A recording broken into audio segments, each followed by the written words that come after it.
बैठिए बैठिए। माननीय सदस्यगण, इन तीनों विधेयकों पर कल 4 बजे 17 तारीख को 4 बजे मतदान होगा। उसके पहले आज आपको लंबी चर्चा करनी पड़ेगी और 15-18 घंटे, जितना घंटा चाहेंगे आपको चर्चा का पर्याप्त अवसर देंगे। कमी नहीं रहेगी समय के पास, सबको समय देंगे। अभी तक माननीय सदस्य 3 घंटे में भी आप एक पार्टी के सदस्य हो और आपका समय 1 मिनट बैठता है। हर व्यक्ति ने हर विधेयक पर 6-6, 7-7 घंटे बोले हैं। ऐसा नहीं बोल सकते आप। कौन से विधेयक पर? हर विधेयक पे मैंने सबको पर्याप्त समय दिया है सदन के अंदर। हर विधेयक पर 370 जब पारित हुआ था विधेयक का, जब गृह मंत्री जी ने आग्रह किया कि जितना समय देना दें, इस विधेयक पर भी सरकार और आपका मत भी यही है कि जितना देर चर्चा करना चाहें करें। ये महत्वपूर्ण विधेयक है, विधेयक महत्वपूर्ण संविधान संशोधन है, इसलिए व्यापक डिटेल चर्चा होनी चाहिए और इस पर 4 बजे मतदान होगा ताकि सबको जानकारी रहे। श्री अर्जुन राम मेघवाल जी।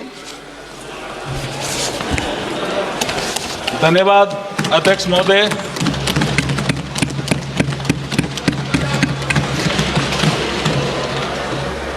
आज आपके माध्यम से इस महान सदन के समक्ष बोलते हुए मुझे गर्व, हर्ष और रोमांच की अनुभूति हो रही है। आज का दिन संसदीय इतिहास के पृष्ठों पर स्वर्णिम अक्षरों से लिखा जाएगा। इसी गरिमा में सदन ने सितंबर 2023 में नारी शक्ति वंदन अधिनियम 2023 को पास कर हमारी मातृशक्ति के लिए लोकसभा और राज्य विधानसभाओं में 33% सीटों के आरक्षण की व्यवस्था की थी और आज उस ऐतिहासिक निर्णय को लागू करने का समय आ गया। अध्यक्ष जी, अध्यक्ष महोदय, इतिहास में कुछ अवसर ऐसे आते हैं जो इतना प्रभाव छोड़ जाते हैं कि सदियों तक उनको याद किया जाता है और आज का दिन ऐसा ही पावन दिवस है। अध्यक्ष महोदय, अध्यक्ष जी, हमारे संविधान निर्माताओं ने संविधान के आर्टिकल 368/2।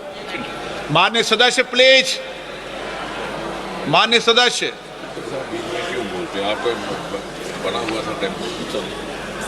माननीय सदस्य, मैं आग्रह करता हूं कि अगर आप इस तरीके से उठेंगे तो मैं नामजद तरीके से बोलना पड़ेगा मुझे। प्लीज बैठिए, प्लीज माननीय सदस्य बैठिए। माननीय मंत्री जी महत्वपूर्ण संविधान संशोधन बोल रहे हैं, चलिए बैठिए। विशाल दा पाटिल, विशाल दा पाटिल, क्या तरीका, कई बार समझा दिया आपको। अगर आप व्यवस्था का पालन नहीं करेंगे तो आपको बोलने का मौका नहीं दिया जाएगा। माननीय अर्जुन मेघवाल जी। अध्यक्ष महोदय, जैसे आपने पहले कहा, मैंने शुरू कर दिया था, लेकिन जो आइटम आपने 10 नंबर रूल 66 में रिलैक्सेशन दिया, इसलिए मैं आपसे ये भी अनुरोध करता हूं कि जो अपना आइटम 11, 12 और 13, इन सब पे विचार करने के लिए एक साथ आप विचार करने की अनुमति हमें प्रदान करें। अध्यक्ष महोदय, मैं ये कह रहा था कि हमारे संविधान निर्माताओं ने संविधान के आर्टिकल 368/2 के माध्यम से संविधान को ये शक्ति प्रदान की है जिसके माध्यम से हम आवश्यकता अनुसार संशोधन कर लोक हित के निर्णय लागू कर सकते हैं। ये संसद को ही शक्ति दी है संविधान ने आर्टिकल 368 के तहत। इस पवित्र उद्देश्य से नारी शक्ति वंदन अधिनियम को लागू करने के लिए ये तीनों बिल आज इस महान सदन के समक्ष प्रस्तुत हुए हैं। महिलाओं को उचित प्रतिनिधित्व मिले, इसके लिए संविधान सभा में बहस हुई।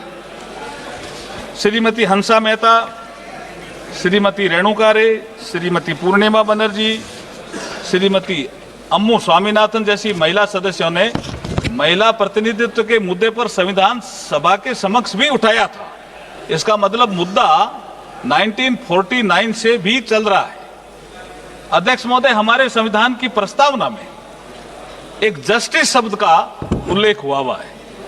जस्टिस की अपन बात को जोर देकर के भी संविधान सभा के निर्माताओं ने कहा है। जस्टिस भी 3 प्रकार का उन्होंने कहा है। सामाजिक, आर्थिक, राजनीतिक न्याय।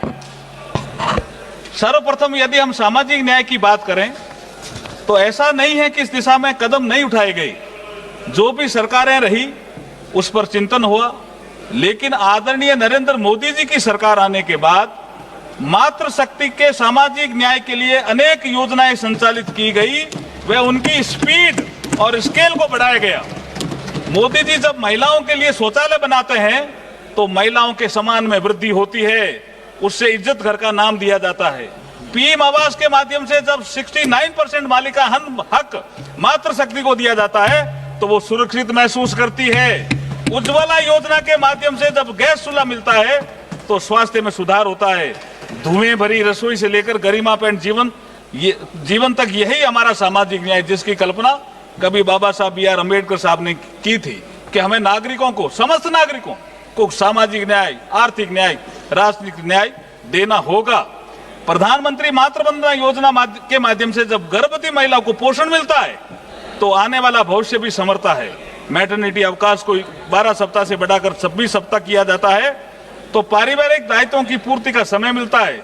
सशस्त्र सेनाओं में महिलाओं को जब स्थायी कमीशन प्रदान करने से राष्ट्र सेवा में डिफेंस फोर्सेज का अभिन्न हिस्सा बनती है तो महिलाएं सशक्त होने का एहसास महसूस करती है। इसी प्रकार हम आर्थिक न्याय की बात करें, मैंने अभी तक सामाजिक न्याय की बात करी, अब मैं आर्थिक न्याय की बात करता हूं। अगर आर्थिक न्याय की बात करें तो योजनाएं पहले भी बनी, लेकिन जब मोदी जी आते हैं 2014 में तो इन योजनाओं के क्रियान्वयन में और परिणाम में विजिबल चेंज नजर आता है। महिलाओं के लिए जनधन खाते, प्रधानमंत्री मुद्रा योजना, सुकन्या समृद्धि योजना, लखपति दीदी, मुद्रा योजना में तो 60% से ज्यादा महिलाएं आर्थिक रूप से सशक्त और समर्थ बन रही है। तो सेल्फ हेल्प ग्रुप और स्टार्टअप के संचालन में स्वयं निर्णय प्रक्रिया में भागीदार बनकर आर्थिक योजना में सहभागिता दे रही है। अध्यक्ष महोदय, ये सब क्यों संभव हो पाया? ये ऐसे ही नहीं हुआ। ये उस दृढ़ इच्छा शक्ति और पवित्र भावना का परिणाम है जो आदरणीय नरेंद्र मोदी जी मातृशक्ति के लिए रखते हैं। इसलिए हम कहते हैं कि हमारे पास नियत भी है, नीति भी हो और मोदी जी जैसे सशक्त नेता भी हैं। अध्यक्ष महोदय, यदि हम राजनीतिक न्याय की बात करें, अभी मैंने सामाजिक न्याय की बात करी, आर्थिक न्याय की बात करी और राजनीतिक न्याय की बात, ये संविधान का जो हमारा प्रीएम्बल है उसी में उल्लेखित है। अध्यक्ष जी, पहला शब्द ही न्याय है। तो हम राजनीतिक न्याय की बात करें तो सर्वप्रथम हमारे संविधान निर्माता बाबा साहब भीमराव अंबेडकर जी ने महिलाओं को राइट टू वोट का अधिकार दिया। ये राजनीतिक न्याय है सर, जिसे उन्होंने यूनिवर्सल अडल्ट फ्रेंचाइज कहा। महिलाओं को राजनीतिक रूप से सक्रिय भागीदारी की ओर बड़ा कदम बढ़ाया। यूनिवर्सल अडल्ट फ्रेंचाइज को लेकर ऑल इंडिया वुमेन्स कॉन्फ्रेंस जो 1927 में, ये 100 साल का संघर्ष है सर, 1927 में पुणे में आयोजित हुई थी। 1931 तक सभी को वैक्स मताधिकार की मांग की गई थी, जिसे बाबा साहब भीमराव अंबेडकर जी द्वारा भारत के संविधान में साकार रूप दिया गया। राइट टू वोट महिलाओं को। बाबा साहब का कहना था, I quote, I measure the progress of a community by the degree of A progress which women have achieved. अर्थात मैं किसी समाज की प्रगति को महिलाओं की प्रगति से मापता हूं। माननीय अध्यक्ष जी, यहां एक विषय और उल्लेखनीय है कि जहां भारत में बाबा साहब ने आजादी के तुरंत बाद महिलाओं को समान मताधिकार उपलब्ध कराया, वहां दुनिया में, जो विकसित कही जाने वाली दुनिया में, लंबे समय तक महिलाओं को संघर्ष करना पड़ा। मैं इंग्लैंड का उदाहरण देता हूं, यूके का उदाहरण देता हूं अध्यक्ष जी, यूएस का। यूएस 1776 में आजाद हुआ, लेकिन महिलाओं को मताधिकार मिलने में कितने साल लगे? 144 वर्ष। और यूनाइटेड किंगडम, इसमें तो 1918 में महिलाओं को मताधिकार दिया, लेकिन लिमिटेड कर दिया कि जो महिलाएं 30 साल से उम्र के अधिक हो या जिनका पति प्रॉपर्टी से संबंधित क्वालिफिकेशन रखता हो, उसको दिया। और उसके 10 साल बाद 1928 में द इक्वल फ्रेंचाइज एक्ट के माध्यम से 21 वर्ष से अधिक आयु की महिलाओं को समान मताधिकार मिला। राइट टू रिप्रेजेंटेशन बाबा साहब का मूल वाक्य हुआ करता था। आज हमारे यशस्वी तपस्वी कर्मयोगी प्रधानमंत्री श्री नरेंद्र मोदी जी इसी दिशा में सोच रहे हैं। इसी कारण मातृशक्ति को नीति निर्माण में भागीदार बनाने के लिए महत्वपूर्ण बिल पेश हुए हैं। ये बिल महिलाओं के समान भागीदारी के पॉलिटिकल जस्टिस को पूरा करेगा। सर, आर्थिक न्याय, सामाजिक न्याय, राजनीतिक न्याय की बात प्रस्तावना में तो खूब कही गई है, लेकिन लोगों ने उसको लागू करने का प्रयास नहीं किया। अगर लागू करने का प्रयास किया तो आदरणीय नरेंद्र मोदी जी ने करने का प्रयास किया। अध्यक्ष महोदय, अब मैं आपकी अनुमति से बिल के प्रावधानों के विषय में सदन को थोड़ा अवगत कराना चाहता हूं। जब आजादी के 75 वर्ष के बाद अमृतकाल के युग में प्रधानमंत्री श्री नरेंद्र मोदी जी ने नए संसद भवन में पहले बिल के रूप में 18 से 21 सितंबर 2023 को विशेष सत्र के माध्यम से नारी शक्ति वंदन अधिनियम पारित करवाकर लोकसभा व विधानसभा में महिलाओं के 33% प्रतिनिधित्व को सुनिश्चित करके लोकतंत्र को पुष्पित व पल्लवित करने का अभिनव कार्य किया है।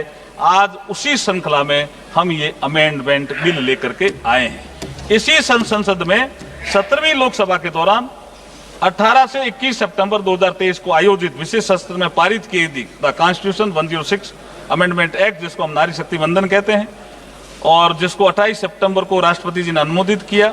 इसके माध्यम से संविधान के आर्टिकल 330 ए, 332 ए, 334 ए को इंसर्ट किया गया था तथा आर्टिकल 239 AA में अमेंडमेंट किया गया था, ताकि लोकसभा व राज्य विधानसभाओं तथा एनसीटी दिल्ली की असेंबली में भी लगभग 1/3 सीटें नारी शक्ति के लिए आरक्षित की जा सके।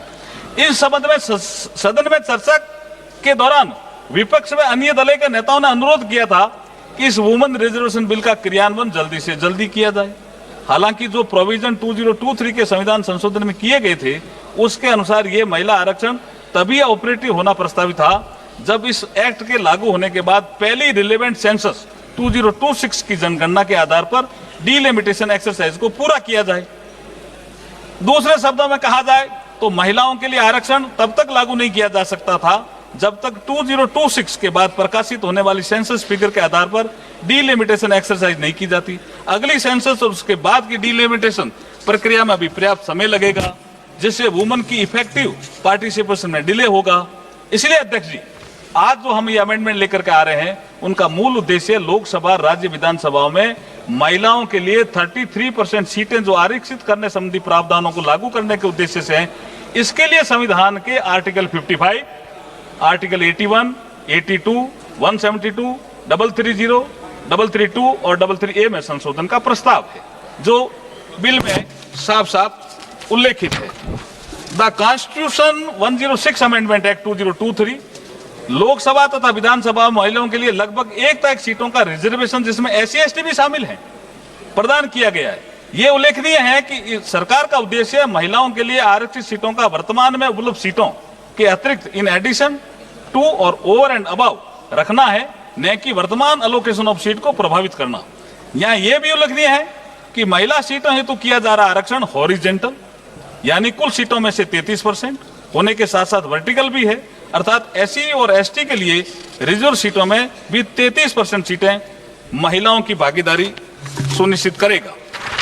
पूरे देश में एक समान और न्याय संगत तरीके से महिलाओं के लिए 1/3 सीटों के रिजर्वेशन को प्रभावी बनाने के लिए ये आवश्यक होगा कि लोकसभा में वर्तमान सीटों के अतिरिक्त कुल सीटों की संख्या में समान रूप से 50% की वृद्धि की जाए।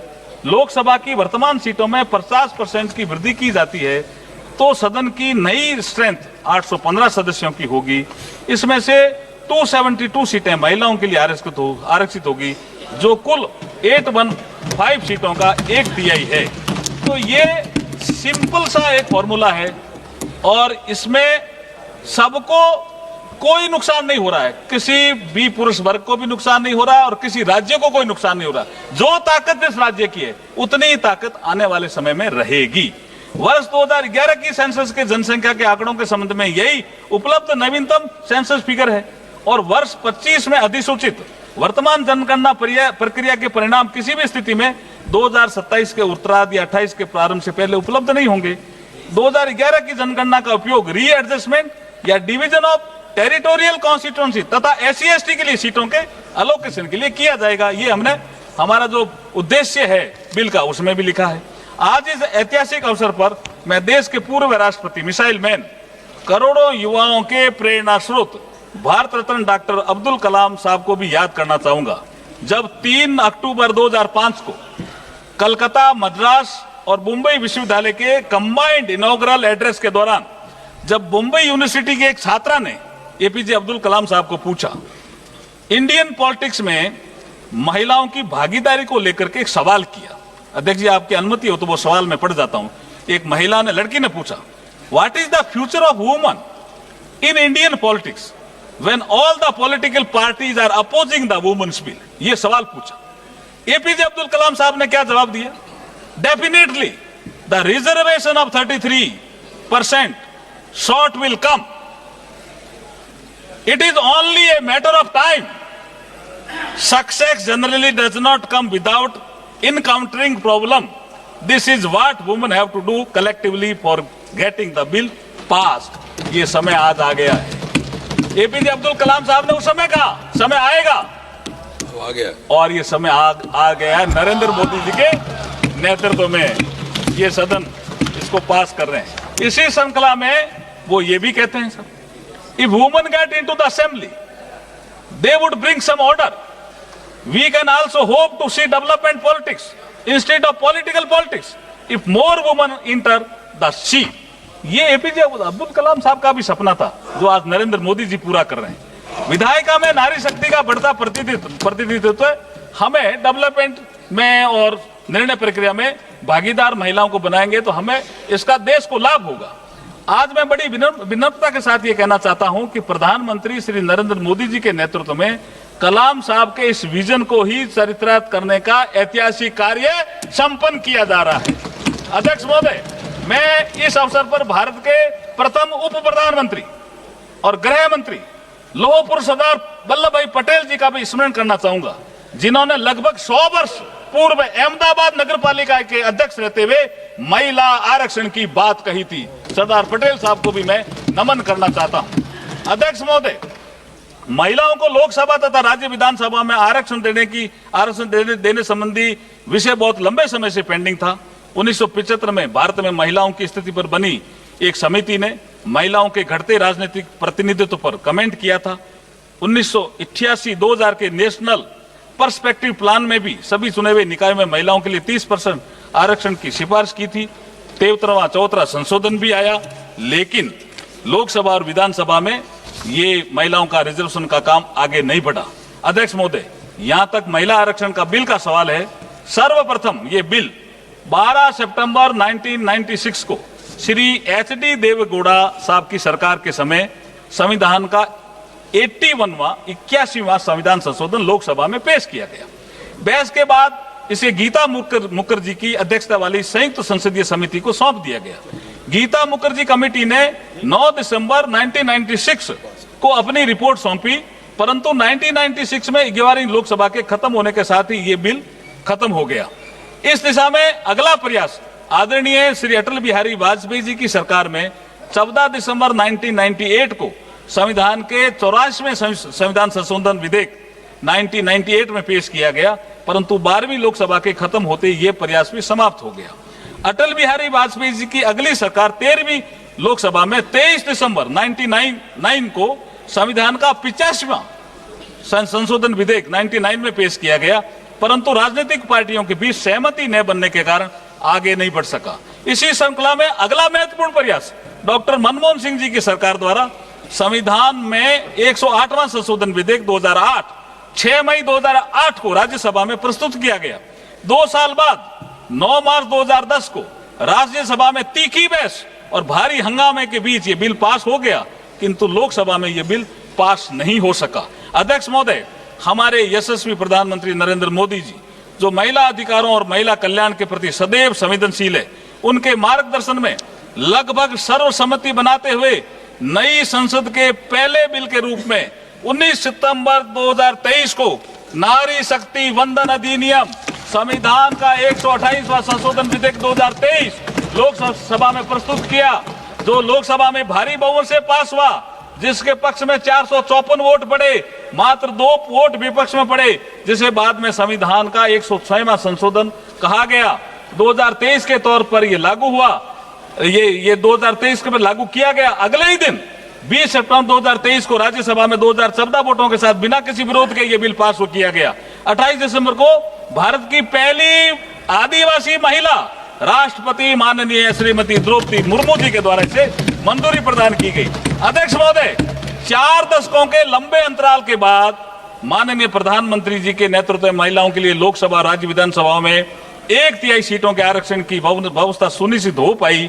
आज हम इस संविधान 131वें संविधान संशोधन विधेयक 2026 के माध्यम से इसे इस महान सदन के समक्ष साकार रूप देने जा रहे हैं। इस पूरे विश्व में, इससे पूरे विश्व में भारत और भारतीयता का शाश्वत संदेश का प्रचार करने वाले, यहाँ स्वामी विवेकानंद जी का कोट भी मैं आपको कहना चाहता हूं। स्वामी विवेकानंद जी ने एक मातृ शक्ति के उत्थान का संदेश देते हुए कहा, there is a no chance, sir ये बहुत ही महत्वपूर्ण है, मैं कोट करना चाहता हूं, there is a no chance for the welfare of a world unless the condition of women is improved. It is not possible for a bird to fly only one wing. तो हम 2 पंखों से उड़ना चाहते हैं साहब, ये नरेंद्र मोदी जी का सपना है। मुझे विश्वास है कि ऐतिहासिक संविधान संशोधन के लागू होने से भारत, जिसे कभी वैभव भारत के नाम से भारत को जाना जाता था, हमारे विधायिका में भागीदारिता बढ़ेगी और भारत विकसित भारत बनेगा। तमिल भाषा के महाकवि स्वर्णिम भारती ने भी स्वतंत्र, शिक्षित, आत्मनिर्भर और शक्तिशाली नारी की कल्पना करते हुए अपनी कविताओं के माध्यम से बताया कि महिलाएं केवल घर तक सीमित नहीं है, वे निर्णय लेने, कानून बनाने, वे शासन करने में सक्षम है। वे निडर, जागरूक और प्रगतिशील है, जो समाज को आगे बढ़ाती है। अध्यक्ष महोदय, मैं बड़े ही विनम्र भाव के साथ और गर्व के साथ ये कहना चाहूंगा कि वैदिक काल से हमारी आधुनिक काल तक जब जब मातृशक्ति को नेतृत्व करने का अवसर मिला है, तब तब उन्होंने अपनी प्रतिभा, योग्यता और क्षमता से अपने आप को सिद्ध किया है। वैदिक काल में यदि हम देखें तो गार्गी, मैत्रेय, घोषा, अपाला, लोकपुत्रा जैसी अनेक विदुषी महिलाओं का जिक्र मिलता है। कालांतर में हमें ऐसी अनेक महिलाओं का भी जिक्र मिलता है जिन्होंने शासक के रूप में अपनी प्रतिभा का परिचय दिया। रानी नागनिका, कश्मीर की रानी दिद्या और रानी रुद्रमा देवी, रानी दुर्गावती और रानी लक्ष्मीबाई और रानी अहिल्याबाई होलकर जैसी अनेक ऐसी रानियों का उल्लेख मिलता है। सामाजिक सुधार की दृष्टि से देखें तो सावित्रीबाई फूले, रमाबाई जैसी महिलाओं का उल्लेख मिलता है, जिन्होंने महिला शिक्षा के क्षेत्र में महत्वपूर्ण भूमिका निभाई। औपनिवेशिक काल में आजादी के संघर्ष में भी महिला नेतृत्व ने बढ़ चढ़कर भूमिका निभाई। हम सरोजिनी नायडू की बात कर सकते हैं, कस्तूरबा गांधी, अरुणा आसफ अली, उषा मेहता, भीखाजी कामा, मातंगनी हाजरा, रानी गैडिनल्यू जैसी अनेक महिलाओं का नाम गर्व के साथ ले सकते हैं। अध्यक्ष महोदय, संविधान सभा में भी 15 विद्वान महिलाओं का योगदान संविधान निर्माण में रहा था। मैं उनको भी आज सदन के माध्यम से सत नमन करना चाहता हूँ। उन सभी महिलाओं का नाम लेना चाहूंगा। अम्मू स्वामीनाथन, दक्षिणायनी वेलायुधन, बेगम एजाज रसूल, दुर्गाबाई देशमुख, हंसा मेहता, कमला चौधरी, लीला रॉय, मालती चौधरी, पूर्णिमा बनर्जी, राजकुमारी अमृत कौर, रेणुका रे, सरोजिनी नायडू, सुचिता कृपलानी और विजय लक्ष्मी पंडित। अध्यक्ष जी, ये अमृत काल की बेला है। हमारे यशस्वी प्रधानमंत्री जी ने 2047 तक भारत को विकसित राष्ट्र बनाने का लक्ष्य रखा है। 2047 में जब भारत की आजादी के 100 वर्ष पूरे होने पर विकसित भारत का उत्सव मनाया जाएगा, तब उसमें महिलाओं की भूमिका अग्रणी रहने वाली है। इसलिए मैं आज इस सदन के समक्ष सभी माननीय सदस्यों से ये निवेदन करता हूं कि इस बिल को सर्वसम्मति से पास कर हमारी मातृशक्ति को उनका अधिकार दिलाने के लिए अपना योगदान दें। अध्यक्ष महोदय, भारत के संविधान की प्रस्तावना में जो पहला शब्द we the people of India, अर्थात हम भारत के लोग को कोट करते हुए उनको कहना चाहता हूं, सबको, आपको, हम भारत के लोग। क्यों क्या है?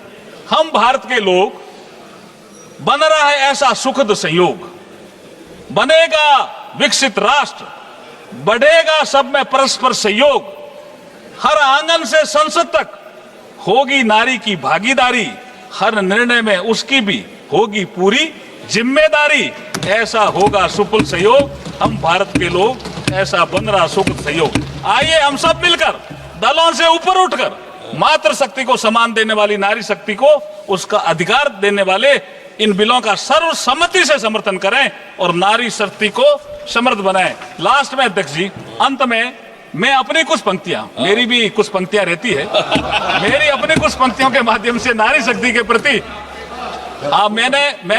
मैं लेखक भी हूं सर। मैंने किताब तो मेरी पत्नी पे ही लिखी है ना, एक सफर हम सफर के साथ। लेखक मैं हूं, सब्जेक्ट मेरी पत्नी, तो मैं कवि भी हूं। तो नारी शक्ति के प्रति अपनी भावना व्यक्त करते हुए अपनी वाणी को विराम दूंगा। लेकिन भावना क्या है, ये बहुत शानदार है सर। हमारी आन है नारी और हमारी शान है नारी। विकसित हो रहे भारत की ये पहचान है नारी। अमृतकाल का उत्सव है, शक्ति समान का उत्सव है, पूरा विश्व देखेगा। आज नारी उत्थान का उत्सव निर्णय की प्रक्रिया में बनेगी अब ये सहभागी। बहुत लंबी तपस्या से अब ये आशा जागी। इन्हें आकाश सुने दो, इन्हें आकाश सुने दो, ना इनकी राहों को रोको। बुलाओ इनको संसद में, मैं उठे फुलवारी। आज हमारी आन है नारी, हमारी शान है नारी। विकसित हो रहे भारत की पहचान है नारी। अध्यक्ष जी बहुत बहुत धन्यवाद, आपने बोलने का अवसर दिया। बहुत बहुत आभार, धन्यवाद।